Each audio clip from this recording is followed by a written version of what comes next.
Thank you, Chair. And yes, your pronunciation is correct.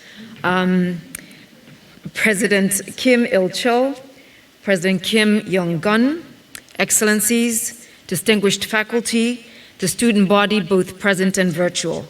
안녕하세요. Habari zenu. A very good afternoon to you. It's indeed a pleasure to be joined here by my Minister, Joseph Busiega, as we address this forum, the Ambassadors Forum.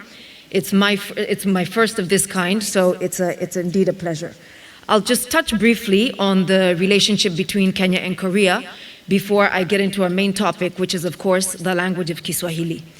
Kenya's relationship, its diplomatic relationship with the Republic of Korea goes back just literally 2 months after we attained our independence in 1963. It dates back to February of 1964, and it's a relationship that has continuously deepened both diplomatically and economically since then. One of the biggest benefits that we have as Kenyans is the amount of investment the Korean government and the Korean people have placed in the education of Kenyan students. We have benefited from scholarships both from the government and from generous institutions such as HUFS. And it gives me a great sense of pride to be here today noting as I speak about Kiswahili that Kiswahili was actually the first foreign language that was introduced by HUFS. It gives me a great sense of pride to note that. And we have since been followed by 44 other languages, which underscores the importance of language, especially in today's environment where we are so intertwined and so interdependent, so interlinked with one another. It is not just a global village by name, but in all practical ways. I think the COVID pandemic illustrates that well. I think matters such as global terrorism do the same. Language is important. Language binds us, it allows us to communicate, it's global. And when you look at languages like Kiswahili, which are laced with proverbs, you know, languages are rich. I think it was Chinua Achebe from West Africa who said that proverbs are the palm oil with which words are eaten. And so going to look at a proverb-rich language, let us look at what Kiswahili is. So most people call it Swahili, but it's actually Kiswahili. Swahili is a culture, Kiswahili is the language. And it's considered the lingua franca of the African continent. What most people do not realize is that Swahili is quite pervasive across the country, across the continent. Of the roughly 2,000 languages of Africa, Swahili is actually one of the widest spoken and intertwined into the indigenous African languages.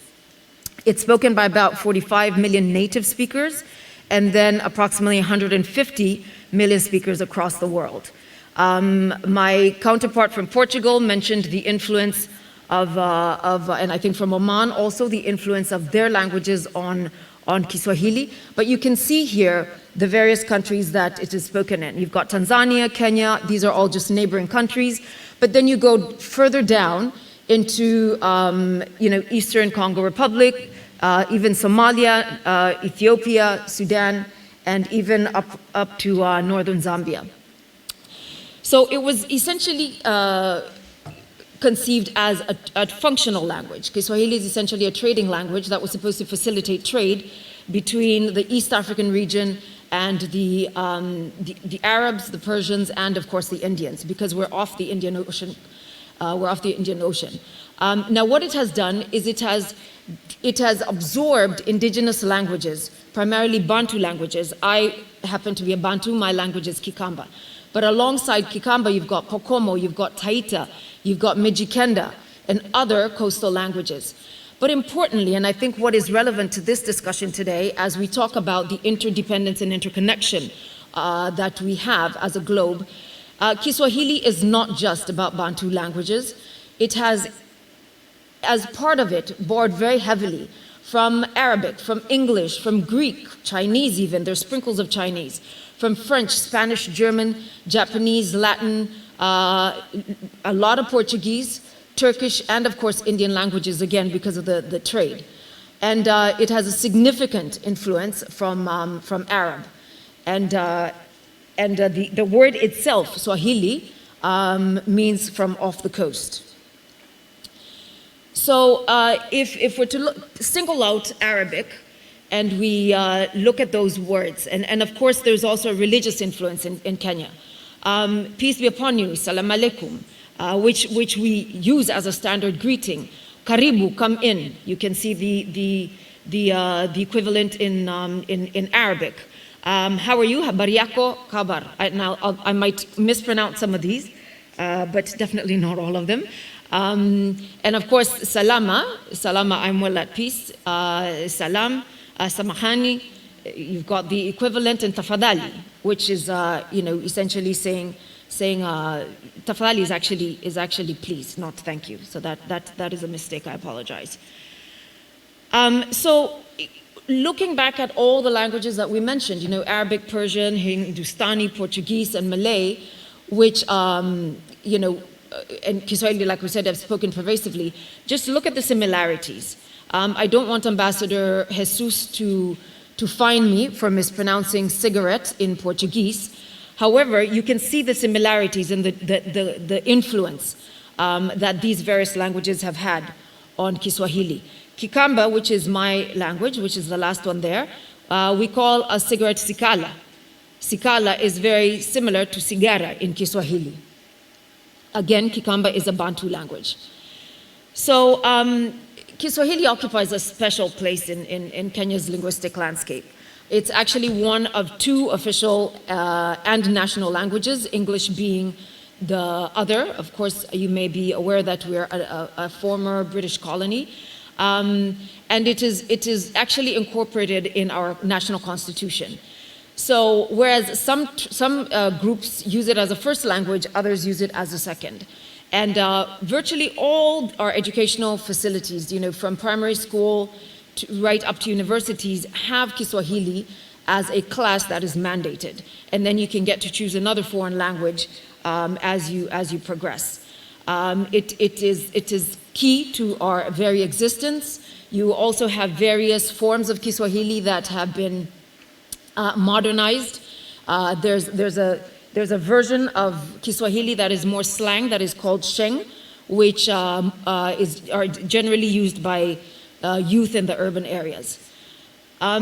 So we've already discussed the Arab influence and the Indian influence, but it draws into the very essence of who Kenyans are and what Kenyans define themselves as. Kiswahili is not just a language, it is part of who we are. It's ingrained in us, and that's reflected in our very foods. You will notice, if you're familiar with Indian and Arab foods, biryani, which is a rice, is not something that's indigenous to Kenya per se, as well as samosas, but brought to us from the Persians, from the Arabs, from also the Indians, and chapati as well, which is similar to naan.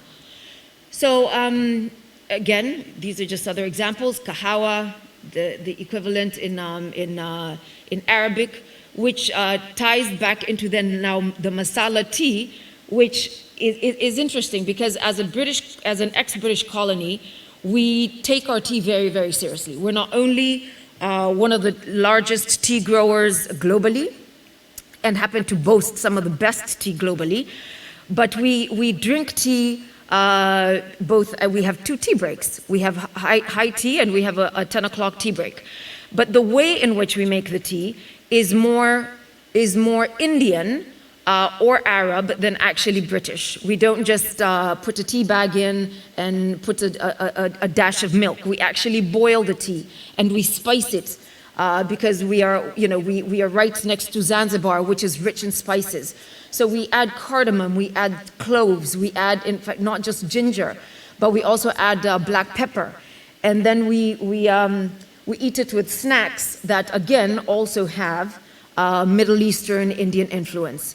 If I'm sure the students watching are very familiar with the henna tattoos, which are, again, very Middle Eastern, very Arabic, but it's part of our culture.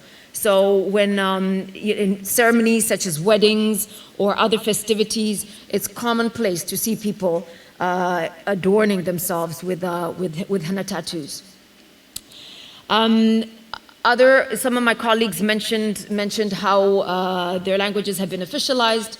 We also have Kiswahili as one of the official languages of the African Union.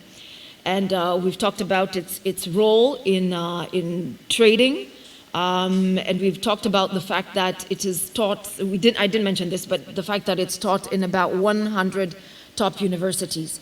I mentioned that it was the first language that was introduced here in 1982, and in the period since, just using your institution as an example, in the period since, there have been lots of exchanges at a faculty level and at a student body. As we speak here, our very own Professor Nyachae is in our audience. And that makes us very proud to know that there are students nationwide in Korea who are keen to learn the language of Kiswahili, and the country generally and the institutions are investing in bringing faculty here from Kenya so that you get the authentic version of Kiswahili. You have, as the world has globalized, you have institutions, media institutions, that have since broken off from their standard way of communicating to actually introducing a Kiswahili line. BBC has a Kiswahili line, Voice of America, etc., etc. So it's generally thought that English is predominant in Kenya, but there are many places in Kenya that you will go to that English is, much as it's taught as a main language in school, but you will find that there are people, especially in the rural areas, depending on how rural you get, that are not really conversant in English. But Kiswahili in its various forms will be spoken from the north to the south, the east to the west. And what we're seeing is there's a new sense of pride across Africa.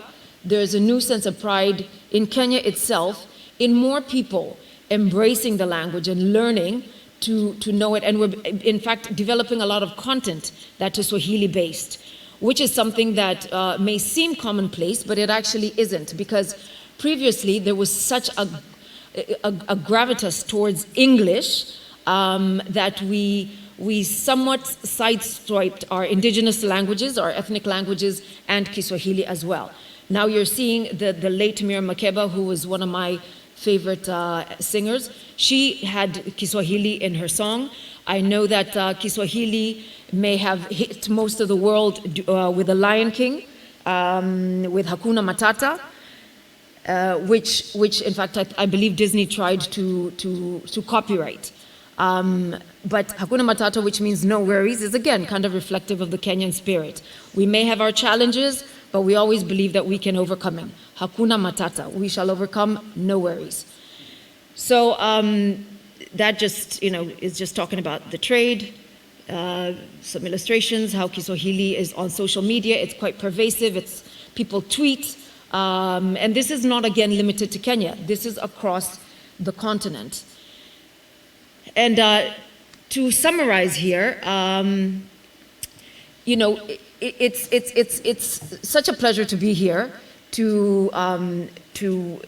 When I actually was preparing for this presentation, I did not realize that we started the foreign languages program, so to speak, as a language. But to watch it develop, Mr. Chair, to watch it develop to 45 languages that Hankook University now teaches, I think underscores, again, the importance of the unity, the importance of deepening our cooperation as a people and as governments, and the importance really of understanding each other, because they say that when it comes to language, if you want to understand me, then learn to speak my language. I thank you very much for your audience.